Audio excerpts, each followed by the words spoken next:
And so my favorite economy in the whole Caribbean, the Cayman Islands, which of course, in my view, is the best run economy in the whole Caribbean because strong leadership, fiscal responsibility, and private sector led growth. This is what basically are the major ingredients in the Cayman Islands. They have a growth forecast of around 2.1% for 2017, led by construction, business, and other services, and the finance and insurance industry.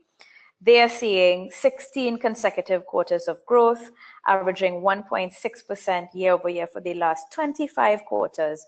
And this is alongside a fiscal surplus. The government in Cayman Islands generates a fiscal surplus. And so the point I was making earlier is being well validated here. You do not need high levels of government spending. You do not need deficit spending in order to generate growth. The Cayman Islands has generated a fiscal surplus since 2013, averaging 3.4% of GDP for the last 4 years. And alongside that, they've had 16 consecutive quarters of growth. Growth is now around 2%. Average annual inflation around 2%.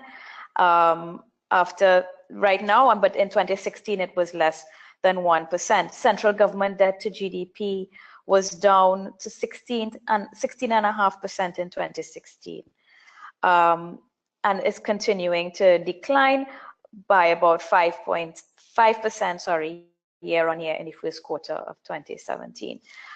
How much better than that can you expect?